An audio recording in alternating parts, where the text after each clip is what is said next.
జే న్యూస్కి స్వాగతం. ఈరోజు వార్తలోని విశేషాలు. దీకొండ సారంగపాణి జీవిత చరిత్రని పాఠ్యాంశాల్లో చేర్చాలి.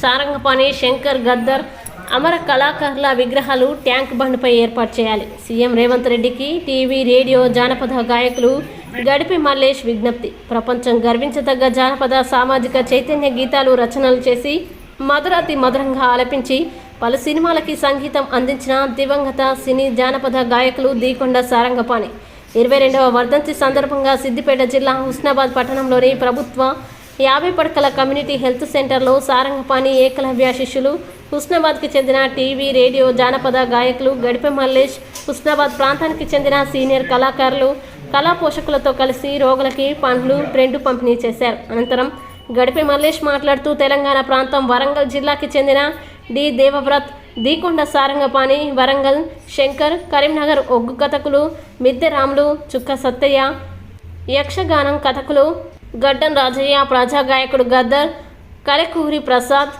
డప్పు రమేష్, సంజీవన్న, ప్రజా చైతన్య జానపద కళాకారులు రచనలు, జానపద సేకరణ పాటలు, ప్రపంచం గర్వించేలా ప్రసిద్ధిగాంచిన గొప్ప జానపద సామాజిక చైతన్య గీతాలు, కళారూపాల్ని ప్రదర్శించి ప్రజల్ని ఉర్రూతలూగించి ప్రజల్ని చైతన్యపరిచి గొప్ప కళాకారుల్ని భారతదేశం ప్రజలు కోల్పోయారని గడిపి మల్లేష్ ఆవేదన వ్యక్తం చేశారు.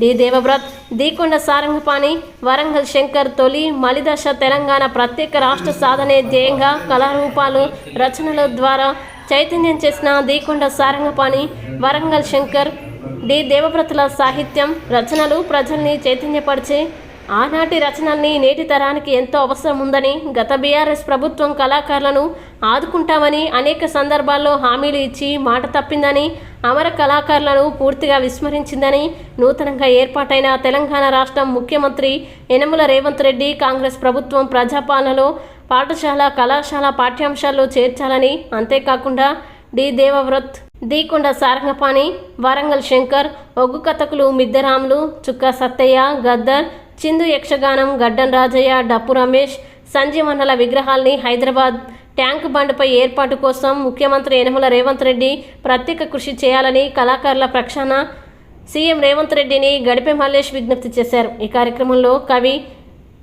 మేరే బాలమురారి, కోలాటం బృందం, కళాకారులు గూడ పద్మ, కళా పోషకులు ఐలేని మల్లారెడ్డి, ఐలేని సంజీవారెడ్డి, గురక బాపురాజు, అంబాల ప్రవీణ్, ఎగ్గోజు సుదర్శన్చారి, సేవాసాయి, బి శ్రీకాంత్, డాక్టర్ షణ్ముఖ ప్రియ, స్టాఫ్ నర్సులు వి రజిత, వీణ, ఆర్ రజిత తదితరులు పాల్గొన్నారు. జానపదాల ముద్దుబిడ్డ దివంగత గాయకులు దీకొండ సారంగపాణి గారి 24వ వర్ధంతి సందర్భంగా హుస్నాబాద్ పట్టణంలోని 50 పడకల ఆసుపత్రిలో రోగులకు పండ్ల పంపిణీ, బ్రెడ్ పంపిణీ చేయడం జరిగింది. సారంగపాణి గారు జానపద గీతాలు పాడుతూ ప్రజల్ని చైతన్యవంతులు చేస్తూ ఆనాడు సామాజిక స్పృహ, అక్షర ఉజ్వల, సారా నిషేధం, పర్యావరణం, అనేక కుటుంబ సంక్షేమ పథకాలకు సంబంధించి ప్రభుత్వం ప్రవేశపెట్టినటువంటి పథకాలు, ఉద్యమ గీతాలు, తెలంగాణ ఉద్యమ గీతాలు కూడా ఆలపించి ప్రజలు చైతన్యవంతం చేసినటువంటి గొప్ప గాయకుడు, సంగీత దర్శకులు సారంగపాణి గారు చనిపోయి ఈనాటికి ఈ రోజుకు 24 సంవత్సరాలు గడిచిపోయి 25 సంవత్సరంలో అడుగెడుతున్నది. అయినా వారు వాడినటువంటి పాటలు ఇంకా ప్రజల హృదయాల్లో నిలిచిపోయినాయి. జానపద గీతాలు వారితో ఉన్నటువంటి మమేకమైనటువంటి మేము వారి పాటలు విని ఏకలవ్య శిష్యునిగా నేను, నాతో పాటుగా కనకచంద్ర గారికి మన సారంగపాణి గారితో అనుబంధం ఉన్నది కాబట్టి ఈ సందర్భంలో వారికి గుర్తు చేసుకుంటూ వారి జ్ఞాపకాల బాటలో నడుస్తూ వారి పాటలు వాడుకుంటూ ప్రజల్లో మేము కొంత గుర్తింపు తీసుకోవడం జరిగింది. ఏదైనా గత ప్రభుత్వం, తెలంగాణ ప్రభుత్వము ఈ జానపద కళాకారులను విస్మరించింది. అయితే ఆ మరణమైనటువంటి అమర కళాకారుల విగ్రహాలు దేవవ్రత్ గారిది, వరంగల్ శంకర్ గారిది, సారంగపాణి గారిది, తర్వాత గద్దరన్న గారిది, డప్పు రమేష్ అన్న గారిది, సంజీవన్న గారిది, ఇలాంటి అమరులైనటువంటి కళాకారుల విగ్రహాలు ట్యాంక్ బండ్ మీద పెట్టాలని చెప్పి వారి చరిత్రను పాఠ్యపుస్తకాల్లో చేర్చి నేటి తరాలకు జానపద సంగీతం అంటే ఏంటో చెప్పాలని చెప్పి ఈ సందర్భంగా ప్రభుత్వాన్ని కోరుతా ఉన్నాం. ఎందుకంటే రేవంత్ రెడ్డి గారు మంచి కళాకారులు, ఆర్టిస్ట్ కాబట్టి కళలకు సంబంధించి తెలుసు. వారు ముఖ్యమంత్రిగా ఉన్నారు కాబట్టి వారు వెంటనే స్పందించి ఈ ప్రభుత్వంలో పాఠ్యపుస్తకాల్లో చేర్చే విధంగా ముఖ్యమంత్రి గారు కృషి చేయాలని చెప్పి మేము కళాకారుల పక్షాన వారిని విజ్ఞప్తి చేస్తూ ఉన్నాం.